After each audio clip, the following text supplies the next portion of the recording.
Hello students, कैसे हैं आप सभी लोग? तैयारी वारी चल रही है सब अच्छे से? तो अब हम लोग आज जो आपका लेक्चर है इलेक्ट्रिसिटी का लास्ट लेक्चर है ये, ठीक है। तो इस पे काफी लेक्चर मैंने इलेक्ट्रिसिटी पे दिया है, इलेक्ट्रिसिटी पे। और इसके क्या बोलते हैं, इसका एक लास्ट टॉपिक जो है आपका अभी आगे बचा हुआ है। कौन सा टॉपिक है? वो मैग्नेटिक है ना, तो वो अलग चलेगा। इलेक्ट्रिसिटी में जो ओम्स लॉ वगैरह थे, रेजिस्टेंस थे, ठीक है, और भी जितने भी टॉपिक्स थे उन सब पे हमने क्वेश्चन किया है ना। पावर पे, हाँ, पावर रेटिंग क्या होती है, पावर कंजप्शन कैसे, घरों में कितना एनर्जी कंज्यूम होता है, तो ये सब टॉपिक पढ़ा था। और इससे रिलेटेड आज हम लोग क्या करेंगे, न्यूमेरिकल्स को लगाएंगे, ठीक है। तो आज इस टॉपिक का आज हम लोग न्यूमेरिकल्स टर्म करेंगे, ठीक। तो हम लोगों ने मेरे ख्याल से न्यूमेरिकल्स कहाँ से करना है, ये रेजिस्टेंस से स्टार्ट करना है ना। रेजिस्टेंस पे करना है, ओम्स लॉ पे करना है, कॉम्बिनेशन ऑफ रेजिस्टेंस पे करना है क्वेश्चन, ठीक है। उसके बाद कंजप्शन ऑफ एनर्जी पे करना है, ठीक है। नंबर ऑफ यूनिट्स घर में जैसे मीटर होता है तो कैसे हम यूनिट को कैलकुलेट कर, तो ये सब चीज़ों पे क्वेश्चन करने हैं। घर में कितना ज़्यादा एनर्जी होता है, कितने यूनिट खर्च होते हैं, जितने भी अप्लायंसेस घर में लगे होंगे उन सब से रिलेटेड। तो चलिए आगे बढ़ाते हैं और इसको आगे स्टार्ट करते हैं। तो आज का जो टॉपिक है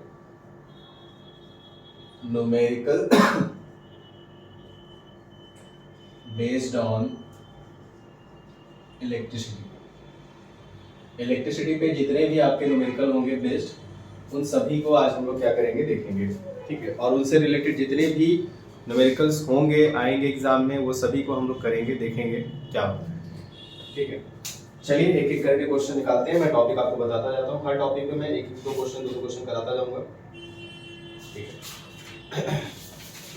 तो पहला टॉपिक जो है आपका रेजिस्टेंस का ही रहेगा।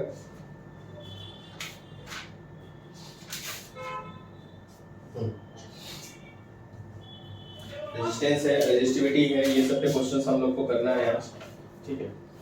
तो चलिए रेजिस्टेंस का ओम्स लॉ के लिए क्वेश्चंस कर लेते हैं कल, ठीक है। ओम्स लॉ भी है आगे, ओम्स लॉ और हाँ ओम्स लॉ वगैरह भी है, ठीक है, ठीक। चलिए पहले आज हम लोग अभी आज हम लोग स्टार्ट करेंगे। पहले कहाँ से स्टार्ट किया जाए क्वेश्चन? तो पहला क्वेश्चन आपका रेजिस्टिविटी से रहेगा कि रेजिस्टिविटी में किस टाइप के क्वेश्चंस पूछे जाते हैं, वो देखेंगे हम लोग एक एक दो क्वेश्चन, ठीक है।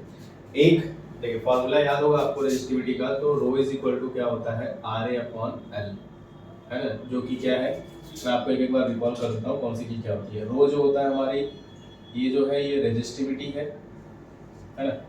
आर जो होता है रेजिस्टेंस होता है,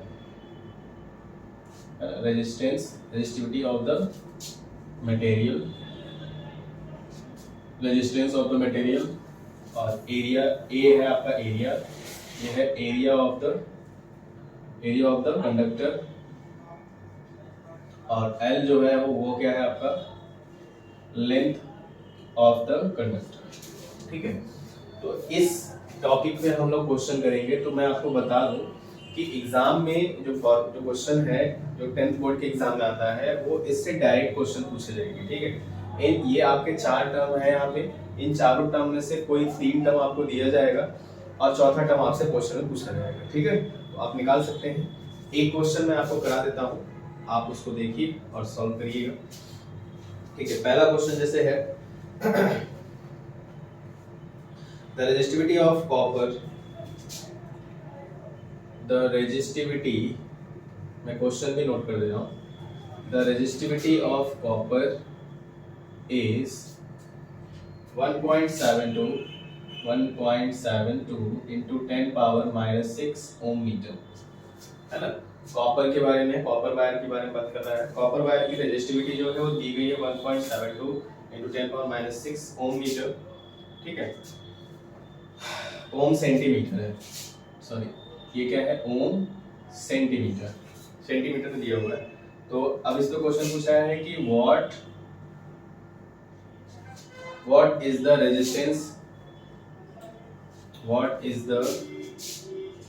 resistance of a copper wire 35 meter long, 35 meter long and 0.025 centimeter in cross section, 0.025 centimeter in cross section। ठीक है, ये क्वेश्चन में दिया हुआ है आपके।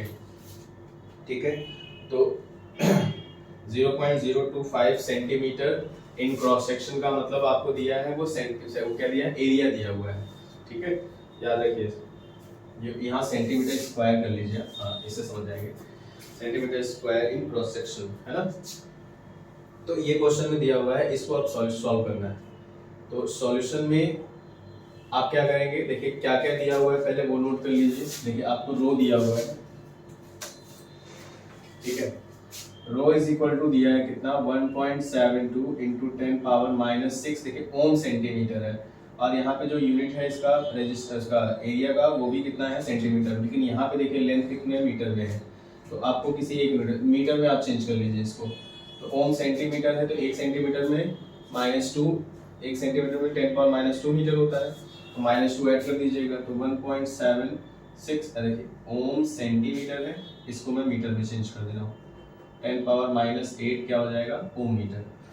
यूनिट आपका किस में होना चाहिए, मीटर में होना चाहिए, याद रखिएगा।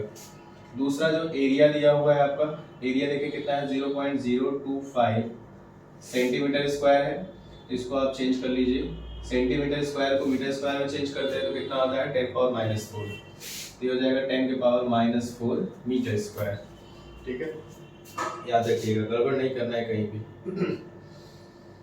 ठीक, कि एक चाहे इसको सेंटीमीटर में करके बाकी दोनों कर लीजिए या इसको आप एक में कर लीजिए। ठीक है, ध्यान रखिएगा यूनिट एक में होना चाहिए। अब इसका लेंथ कितना दिया है, लेंथ जो दिया है आपका वो कितना है, 35 मीटर का है। ठीक, अब सब मीटर में हो गए, तो चलिए रेजिस्टेंस निकाल लेते हैं हम लोग। तो resistance R is equal to क्या हो जाएगा, रो L अपॉन A। ठीक है, फॉर्मूले में डायरेक्ट पुट कर दिया जाएगा, 1.72 इंटू 10⁻⁻⁸, और लेंथ है आपका 35 मीटर का, एरिया है आपका 0.025 इंटू 10⁻⁴। ठीक, इसको कैलकुलेट करिए आप, बहुत इजी है कैलकुलेशन, आप इसको आराम से कर सकते हैं। ठीक है, तो 10 पावर देखिए -8 है -4 है, आप इसको पूरा कैलकुलेट करेंगे तो R की जो वैल्यू आएगी वो 0.24 क्या हो जाएगा, ओम हो जाएगा, है ना, 0.24 ओम। ठीक, सॉल्व कर लीजिएगा, जो भी आंसर होगा आप लिख लीजिएगा इसको। ठीक, तो ये रहा आपका पहला टाइप का क्वेश्चन। ये आपके रेजिस्टिविटी पे क्वेश्चन आएंगे, 1 से 2 नंबर का क्वेश्चन होगा एग्जाम में, 2 नंबर के क्वेश्चन आएंगे ये, और आते भी है ना, डायरेक्ट फॉर्मूले पे बेस्ड क्वेश्चन होंगे। ठीक है, दिखाई दे रहा है आपको सबको, अच्छे से नोट कर लीजिएगा। क्वेश्चन मैंने नोट कर दिया है, क्वेश्चन देख करके नोट करिएगा अच्छे से।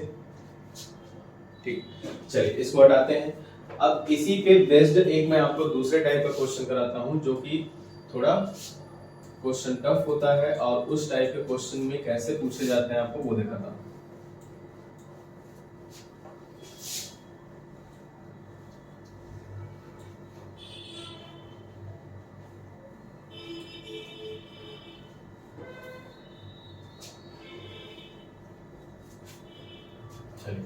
एक क्वेश्चन लिखा हुआ है, देखिए ध्यान से आप लोग, क्वेश्चन इंपॉर्टेंट है, आप इसको नोट भी कर लीजिएगा अच्छे से और टिक कर लीजिएगा, एग्जाम में आ जाएगा question.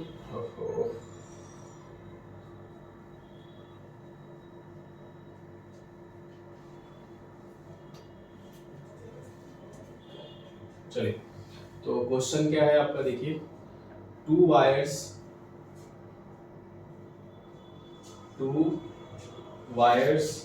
A and B of equal masses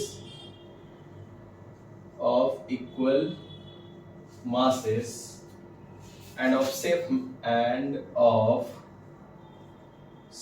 metal, equal masses and of same metal are taken, ठीक। उसके बाद the diameter of the wire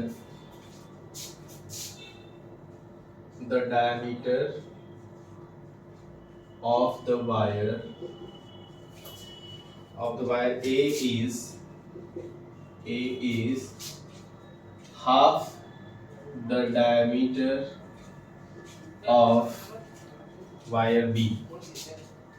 Half the diameter of wire B. Full stop. If the resistance of the wire, if resistance of the wire A is of the wire A be 24 ohm, then calculate the resistance of wire B.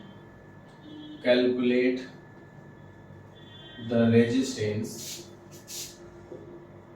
Calculate the resistance of wire है ना B. ये आपका question है और इस question में देखिए क्या चीज दिया हुआ है, क्या चीज गड़बड़ है, उसको सब देखते रहिए, आप लगाते रहिए, कोशिश करिए, ठीक है। तो अब इस क्वेश्चन को लगाना है हमको। तो कुछ चीजें हैं इसमें, है ना। इसी का एक और टाइप है क्वेश्चन में जो कि बहुत इंपॉर्टेंट है। तो देखिए कैसे लगेगा ये क्वेश्चन। देखिए कहा है कि मैं जो चीज बोल रहा हूँ ध्यान सुनिएगा। Two wires A and B of equal masses, मतलब दोनों वायर का मास क्या है, सेम है, ठीक। दूसरी चीज end of same metal, same material का है, इसका मतलब रेजिस्टिविटी सेम होगी, ठीक है। क्योंकि मटेरियल एक ही है तो रेजिस्टिविटी क्या होगी, कांस्टेंट वैल्यू होती है मटेरियल की, ठीक है। The diameter of wire A is half the diameter of the wire B, मतलब जो डायमीटर ए का है वो बी का क्या है, आधा है, मतलब रेडियस भी क्या होगा, हाफ होगा। मतलब अगर ये इतना मोटा है, दूसरा वाला वायर क्या है, इसका आधा है ना डायमीटर का। तो पहले वायर का रेजिस्टेंस अगर 24 है तो दूसरे वायर का क्या होगा वायर रेजिस्टेंस, तो इसी के बारे में बताना है, ठीक है।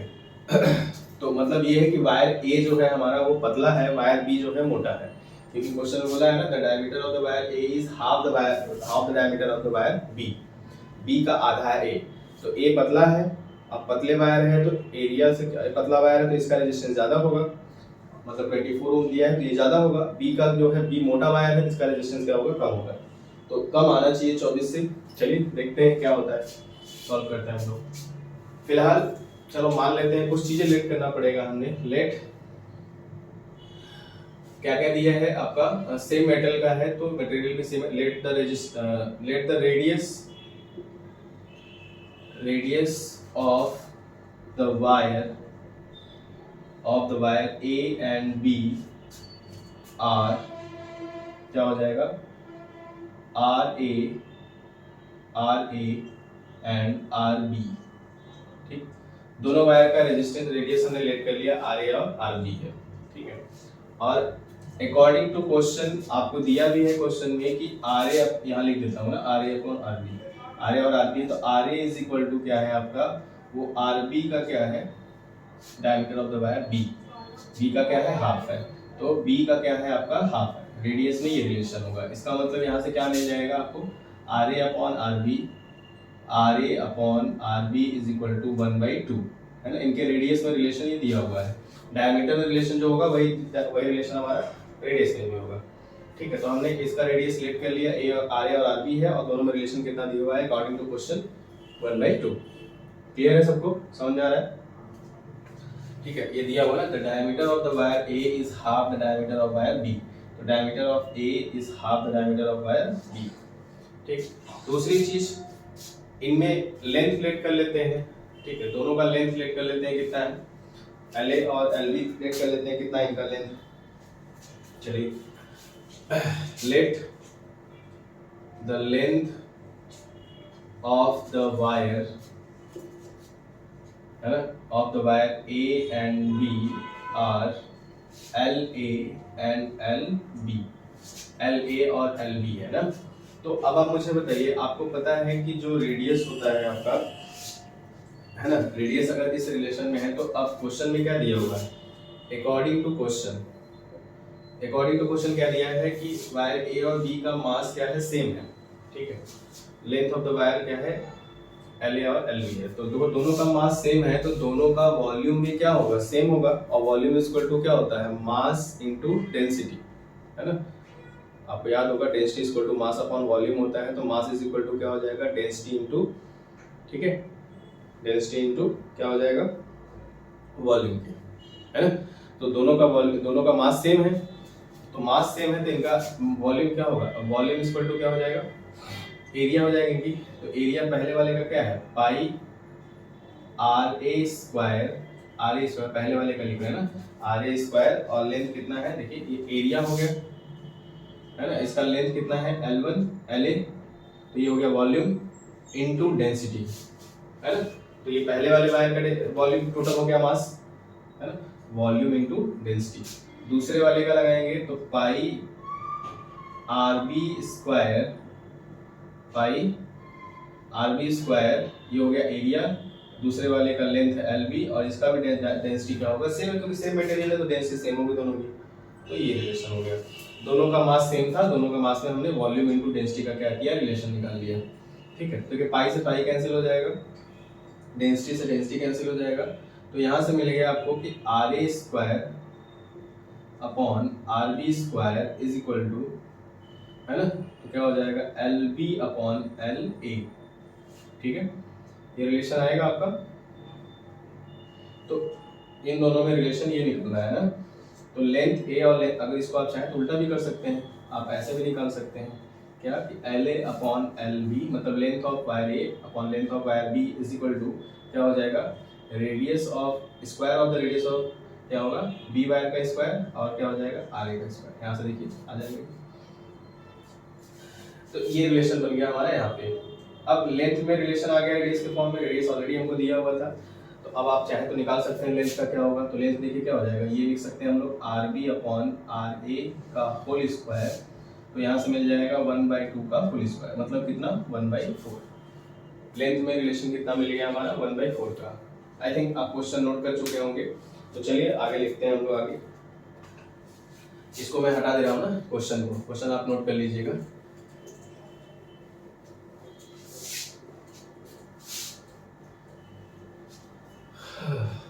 ठीक, अब आप देखिए क्वेश्चन में दिया है कि दोनों सेम मेटल का है, तो सेम मेटल का है तो बताइए मुझे कि दोनों का रेजिस्टिविटी सेम होगी, और रेजिस्टिविटी इक्वल टू होता क्या है आर ए अपॉन एल है ना, आर ए अपॉन एल। तो आर ए अपॉन एल से अगर आप लगाएंगे, अगर आर ए अपॉन एल से लगाया जाए तो देखिए पहले वाले का रेडियस आर ए अपॉन, मतलब पहले वाले का रेडियस एरिया, किसका, पहले वाले का एरिया अपॉन दूसरे वाले का क्या होगा R A upon L, length A is equal to R B into A B upon L B, ये होगा रिलेशन। ठीक है, ठीक, तो अब देखिए इनका क्या होगा, रेडियस का रिलेशन ले लेते हैं, रेजिस्टेंस का R A upon R B. ठीक है, ये रेजिस्टेंस ऑफ वायर बी है, तो R A upon R B is equal to क्या हो जाएगा आपका L A upon L B into A B upon A. ये देखिए रिलेशन बनेगा आपका, आप सॉल्व करके देखिएगा। तो यहाँ से देखिए हमने वायर लेंथ का रिलेशन निकाल लिया था, एरिया में क्या रिलेशन होता है, रेडियस के रिलेशन के प्रोपोर्शनल होगा। ठीक है, एरिया में भी 1:4 का रेशियो या जो भी रेशियो होगा लिखा जाएगा। तो चलिए लिखते हैं, लेंथ का रिलेशन कितना है 1/4 है, रख दिया। एरिया कितना होता है pi R B square upon pi R A square, pi से पाई कैंसिल, और R A square upon R B square अभी मैंने निकाला था, R B square upon R A square, ये भी कितना होता है 1/4।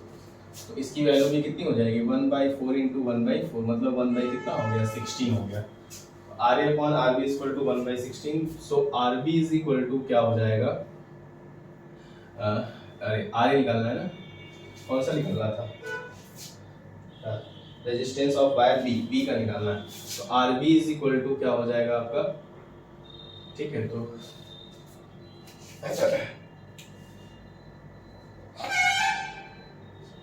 Are A upon R B सही तो निकाला है हम लोगों ने ना, देखिए एक बार फिर से देखिए, R A upon R B length upon इतना हो जाएगा area of B upon area of A. ठीक, यहाँ से L A upon L B, तो R B upon R A. एक सेकंड, यह देखिए R A upon R B दिया हुआ था, और यहाँ पे हम लोगों ने क्या रखा है आर बी अपॉन आर ए ना, तो ये रेशियो थोड़ा उल्टा हो जाएगा। ठीक है, ये हो जाएगा 2:1, तो कितना हो जाएगा 4/1 का रेशियो हो जाएगा। ठीक है, तो यहाँ पे क्या आएगा फॉर्मूले में आपके L A upon L B. ठीक है, तो R B upon R A, तो क्या हो जाएगा 4 का रेशियो। ठीक है,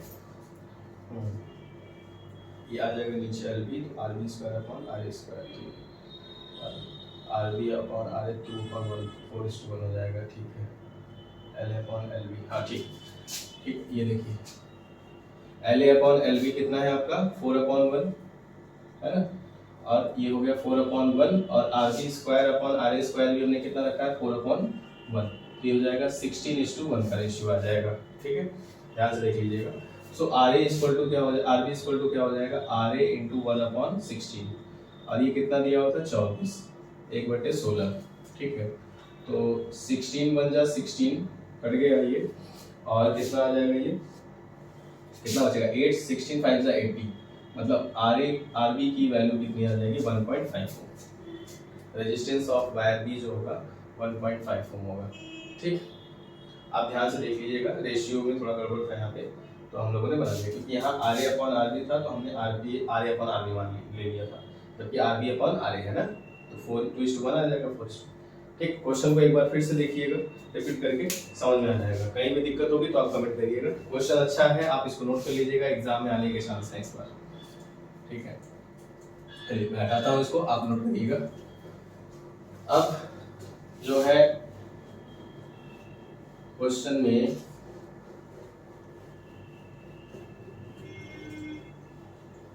अब ये था आपका रेजिस्टिविटी पे बेस्ड क्वेश्चन।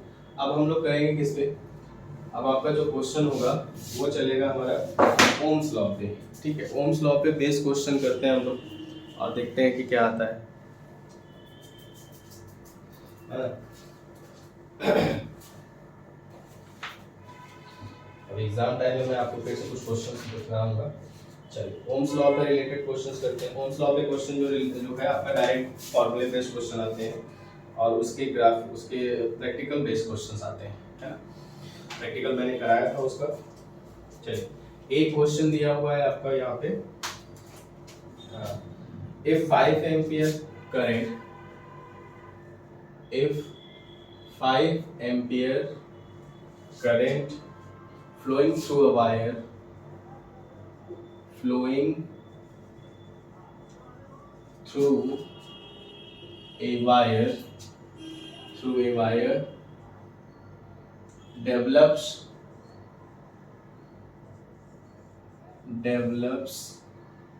a potential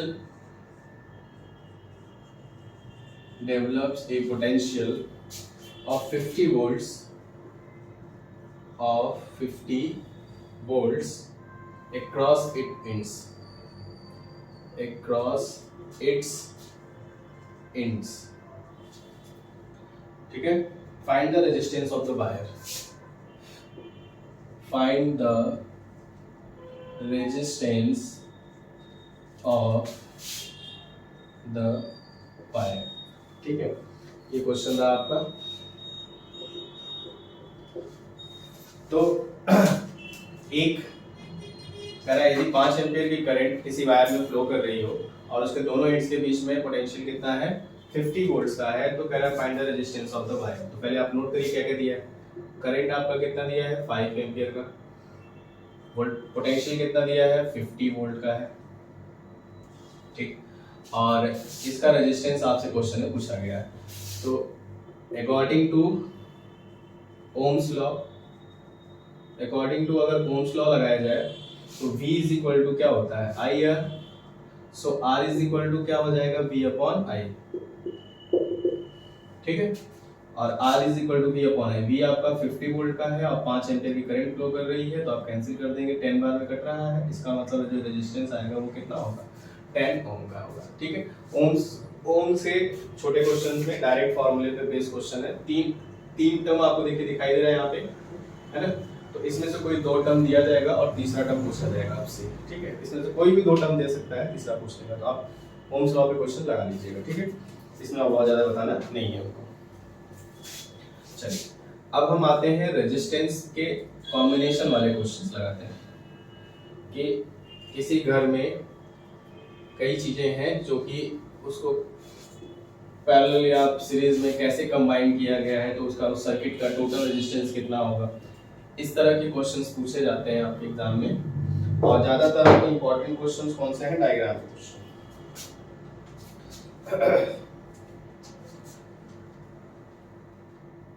चलिए अच्छा एक क्वेश्चन और करा देता हूँ इस पे ओम्स लॉ पे। ठीक, एक क्वेश्चन और नोट करिएगा, अच्छा क्वेश्चन है तो इसलिए सोचा नोट करा दूं। क्वेश्चन दिया है द पोटेंशियल, ओम्स लॉ पे एक और क्वेश्चन करा देता हूँ, उस पे देख लीजिए, अच्छा क्वेश्चन है, देख लीजिए। The potential difference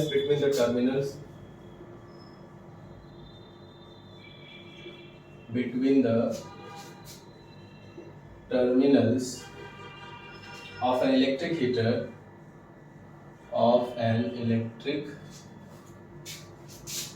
heater is 60 volt when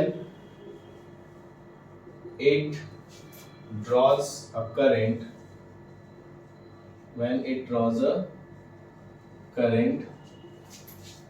of 4 ampere from the source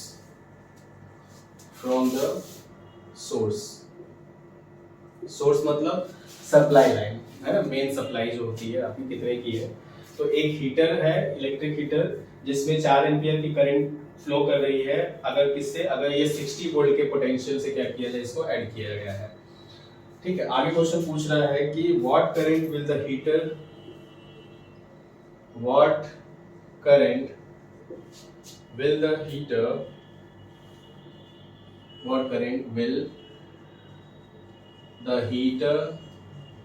drawn है ना, drawn if the heater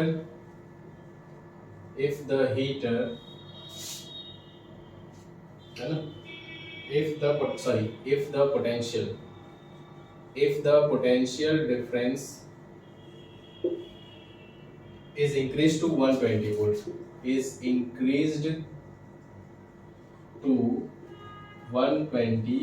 volts, ठीक, ये क्वेश्चन है आपका।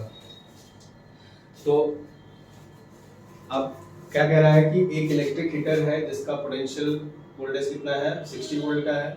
इसमें कितना करंट फ्लो कर रहा है, 6 एम्पियर का करंट फ्लो कर रहा है।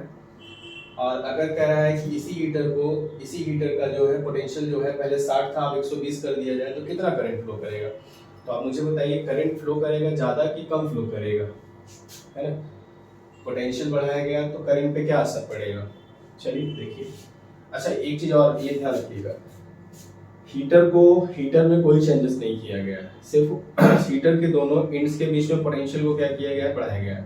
तो जब पोटेंशियल को बढ़ाया गया है तो उसके रेजिस्टेंस पे कोई इफेक्ट नहीं पड़ेगा, क्योंकि जो हीटर का वायर था उसके लेंथ में कोई चेंजेस नहीं किया गया, एरिया में कोई चेंजेस नहीं किया गया, तो उसके क्या होगा, रेजिस्टेंस में कोई इफेक्ट नहीं पड़ेगा। ठीक है, तो पहला फर्स्ट केस में आप क्या करेंगे, इसका सॉल्यूशन में सबसे पहले आप इसका रेजिस्टेंस निकालेंगे। पहले केस से, फर्स्ट केस से आप देखिए, V आपका दिया है 60 वोल्ट और करंट दिया है आपका 4 एम्पियर का। तो इसका R इक्वल टू निकाल लीजिए V/I से, ओम्स लॉ से, है ना। तो 60/4 कितना आ गया, 15 ओम का। तो जब मतलब ये है हीटर का रेजिस्टेंस कितना है, 15 ओम आ रहा है पहले। अगर इसी हीटर को अब 120 वोल्ट के सप्लाई से जोड़ दिया जाए या बढ़ा दिया जाए उसका सप्लाई लाइन, तो क्या होगा, तो उसके रेजिस्टेंस पे कोई इफेक्ट नहीं पड़ेगा, याद रखिएगा। ठीक है, तो सेकंड केस में वोल्टेज दिया है कितना, 120 वोल्ट। ठीक है, आर आपका कितना होगा, 15 ओम का होगा। तो इसमें क्या कह रहा है, करंट पूछ रहा है। ठीक है, फर्स्ट केस था, सेकंड केस में ये। तो I इज इक्वल टू क्या हो जाएगा, V/R, 120/15। ठीक है, 15/8 कितना होता है, 120। तो कितना करंट हो जाएगा, वोल्टेज को जस्ट डबल किया है तो करंट भी क्या हो गया, जस्ट डबल। देखिए 60 से 120 तक पहुंचाया है वोल्टेज को, तो करंट, तो याद रखिएगा वोल्टेज में जितना चेंजेस होगा करंट में उतना ही अप्लाई होगा, है ना। जैसे वोल्टेज देखिए 60 वोल्ट था तो करंट कितना हो गया, करंट 60 वोल्ट था और करंट कितना था, 4 एम्पीयर था। अब वोल्टेज को देखिए जस्ट डबल किया गया 120 वोल्ट, तो जब 120 वोल्ट किया गया है तो करंट भी 4 से क्या होगा, 8 एम्पीयर हो जाएगा। ठीक है, तो ये क्वेश्चन है, अच्छा क्वेश्चन था, कॉन्सेप्ट बेस्ड था, 1 नंबर 2 नंबर का क्वेश्चन आएगा एग्जाम में। तो इसको आप क्या करिएगा, अच्छे से समझ के नोट कर लीजिएगा। ठीक है, मैं हटा रहा हूँ। कोई भी डाउट होती है कहीं भी तो क्वेश्चन आप फिर से आप मुझे बताइएगा, मैं अगले वाले टर्म में फिर से इसको ले लूँगा क्वेश्चन को, कोई भी क्वेश्चन में प्रॉब्लम हो।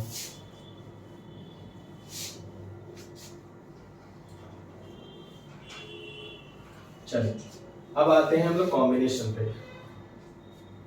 जो क्वेश्चन होगा हमारा, क्वेश्चन बेस्ड ऑन कॉम्बिनेशन, ठीक है, question based on combination of resistors, combination of resistors. अब रेजिस्टर्स के कॉम्बिनेशन पे बेस क्वेश्चन हम लोग करेंगे।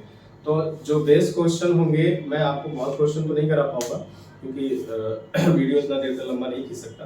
तो आप क्या करिएगा, आप नॉर्मल क्वेश्चन जो छोटे वाले करिएगा, मैं आपको डायग्राम वाले क्वेश्चन करा देता हूँ, एक दो क्वेश्चन कराता हूँ क्योंकि उसमें बता देता हूँ कि कैसे किया जाता है, ठीक है। डायग्राम वाले क्वेश्चन एग्जाम में आते हैं, बहुत इंपॉर्टेंट है ये, इसलिए इसको बता रहा हूँ, ठीक है। चलिए कुछ क्वेश्चंस निकालते हैं, मैं ही कुछ क्वेश्चन बनाता हूँ कैसे। चलिए एक क्वेश्चन मैं बना रहा हूँ इस तरह से। अब सपोज करो कि देखो जो क्वेश्चन आता है वो कॉम्बिनेशन मिक्स के क्वेश्चन आते हैं, ठीक है। कभी भी आपका सीरीज का क्वेश्चन जल्दी नहीं आता, जो भी क्वेश्चन आएगा 6 और सीरीज और पैरेलल का कंबाइंड क्वेश्चन आता है, ठीक है। तो चलिए डायग्राम में बनाता हूँ, देखिए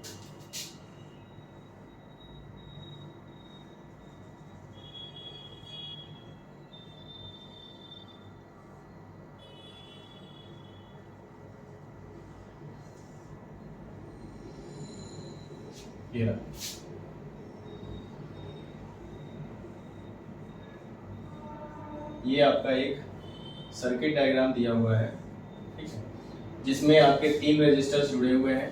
एक आपका जो है 3 ओम का है, एक आपका 6 ओम का है और एक 9 ओम का है, ठीक है। 3, 6, 9 ओम के हैं आपके पास, ठीक है।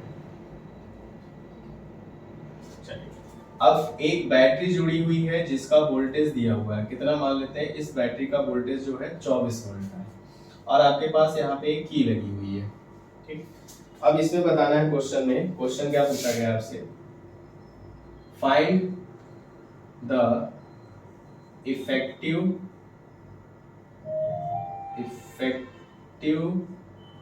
Resistance, find the effective resistance of the circuit, ठीक। दूसरा क्वेश्चन पूछा है current in each resistor, current in each resistor, सभी में आपका क्या, सभी रजिस्टर्स में कितना करंट फ्लो करेगा ये भी बताना है आपको, ठीक है। ये 2 क्वेश्चंस है आपके पास, ठीक है। तो अब मैंने कॉम्बिनेशन की जो जो प्रॉपर्टीज पढ़ाई थी, उन प्रॉपर्टीज को आप जाके क्लास में जो पढ़ाया था मैंने कॉम्बिनेशन ऑफ रजिस्टर्स में, उसको देखिए, फिर से एक बार रिवाइज करिए, फिर यहाँ पे क्वेश्चन पे आइए, क्योंकि बिना उसके ही क्वेश्चन सॉल्व नहीं होगा, ठीक है। याद है सारी प्रॉपर्टीज, मैं आप बार बार समझा नहीं सकता ना क्योंकि वीडियो बहुत लंबा हो जाएगा। तो आप पढ़ के आइएगा, मैं आपको डायरेक्ट यहाँ बताता हूँ कैसे होगा ये। अब देखिए सॉल्यूशन करते हैं इसका। तो सॉल्यूशन में अब देखिए बैट जैसे ही की को हम क्या करेंगे, क्लोज करेंगे, इसमें से करंट फ्लो करना स्टार्ट कर जाएगा, बैटरी से करंट निकलेगा और यहाँ पहुंचेगा। तो बैटरी के पास जब करंट जो निकलेगा, जब इसमें पहुंचेगा तो देखिए 3 पार्ट में डिवाइड होगा, एक इधर जाएगा, एक इधर जाएगा और एक इधर जाएगा, है ना। 3 पार्ट में डिवाइड होगा।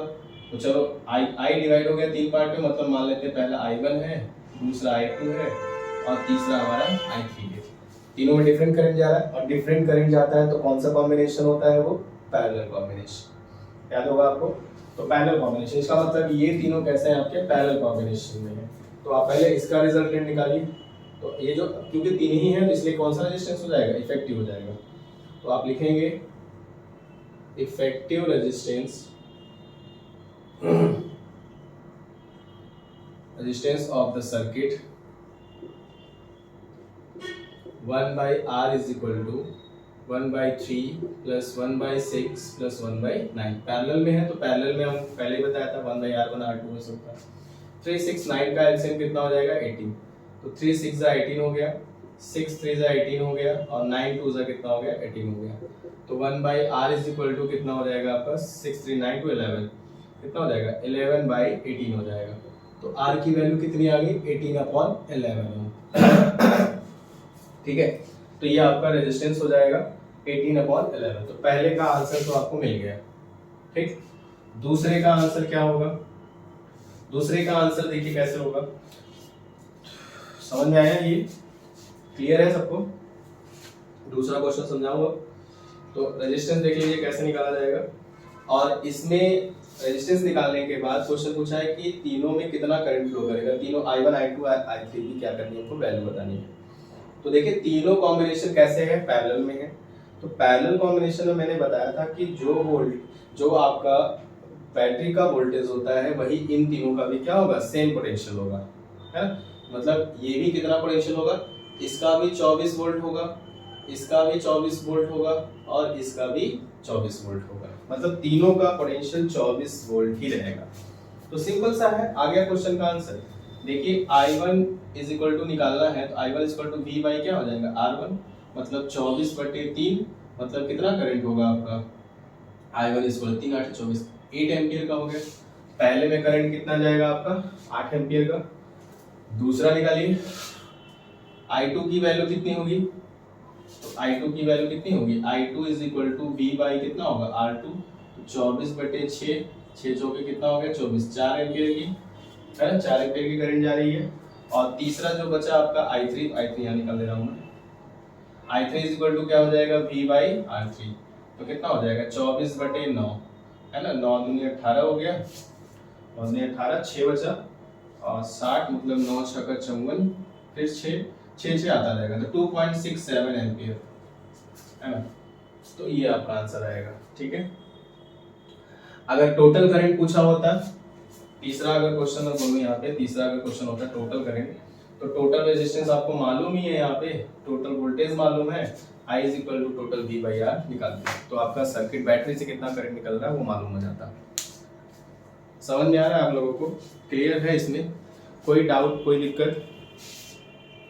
हाँ, कुछ भी प्रॉब्लम होती है तो आप मुझे कमेंट करके बताइएगा, या कोई भी प्रॉब्लम किसी भी तरह की दिक्कत होती है तो लिख दीजिएगा, मैं आपको अगले वीडियोस में फिर से बता दूंगा इसको, है।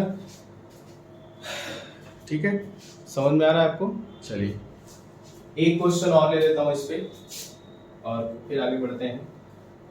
ट्रायंगल का क्वेश्चन एक करा देता हूँ और एक क्वेश्चन आपका क्वाड्रिलेटरल का करा देता हूँ। वो दोनों क्वेश्चन एग्जाम में आते हैं ज़्यादातर, इसलिए मैं आपको क्वेश्चन करा देता हूँ उस पर। ठीक है, एक ही क्वेश्चन के कई टर्म्स, कई सारे पार्ट होंगे, बट मैं एक ही कराऊंगा, बाकी का आपको करना रहेगा। अब आप पूछेंगे तो ही मैं अगले क्वेश्चन में बताऊंगा। तो पहले क्वेश्चन मैं ट्रायंगल पे कराता हूँ। ठीक है, एक क्वेश्चन ट्रायंगल पे करा देता हूँ, फिर एक क्वेश्चन आपका क्वाड्रिलेटरल पे। इसको रिवाइज कर लीजिएगा, अच्छे से कर लीजिएगा, एग्जाम में आते हैं क्वेश्चन। चलिए मानते हैं, अब मान लीजिए कि एक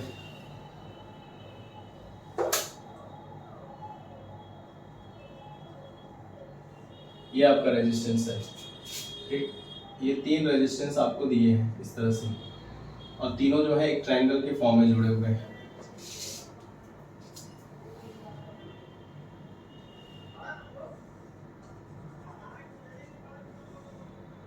तीनों ट्रायंगल एक ट्रायंगल के फॉर्म में जुड़े हुए हैं। चलिए मान लेते हैं ये A हो गया, ये B हो गया और ये C। ठीक है, फिर से वही रेजिस्टेंस कुछ भी हो सकता है, 2 4 8 3 6 9 जो भी रखना रख लीजिए। अब मैं रख देता हूँ 6 12 और 24। ठीक है, ये क्वेश्चन है आपका। ठीक है, क्वेश्चन क्या पूछेगा, find the effective resistance between, पहला A एंड C, दूसरा A एंड B, तीसरा B एंड C। सबके टर्म्स के बीच में पूछा जाएगा। ठीक है, तीनों के टर्म्स में पूछे जाएंगे क्वेश्चन सारे, किसी के पॉइंट्स के बीच में पूछ लिया जाएगा। मैं आपको एक बताऊंगा, बाकी आपको करना है सब। ठीक है, क्वेश्चन नोट कर लीजिए, मैं अभी इसको हटाऊंगा, फिर से इसको बताता हूँ कैसे होता है ये। ठीक है, तो मैं एक बता देता हूँ आपको, बाकी आप दो करके आइएगा, ठीक है। मैं लास्ट वाला बता देता हूँ, बाकी स्टार्टिंग का दो करिएगा, A and C, A and B and C, ठीक है। नोट कर लीजिए क्वेश्चन। चलिए, तो मैं कह रहा हूँ कि मैं क्वेश्चन बता दे रहा हूँ बी और सी के बीच में। चलो, तो पहला है रेजिस्टेंस बिटवीन, चलो छोड़िए, इसको लिखने की जरूरत नहीं है, बाद में लिखते हैं इसको। तो अब बोला है कि बी और सी के बीच में हमें क्या करना है बताना। तो आप सिंपल से मैंने क्या कहा कि जिसके बीच में आपको पूछा जाए, पॉइंट्स बहुत नेसेसरी हैं, तो जिस पॉइंट्स के बीच में पूछा जाएगा उन्हीं पॉइंट्स के बीच में आप क्या करिएगा, एक रेजिस्टेंस सॉरी एक बैटरी को क्या करिए, ऐड कर दीजिए, ठीक है। एक बैटरी ऐड कर दीजिए। चलिए एक बैटरी ऐड कर देते हैं।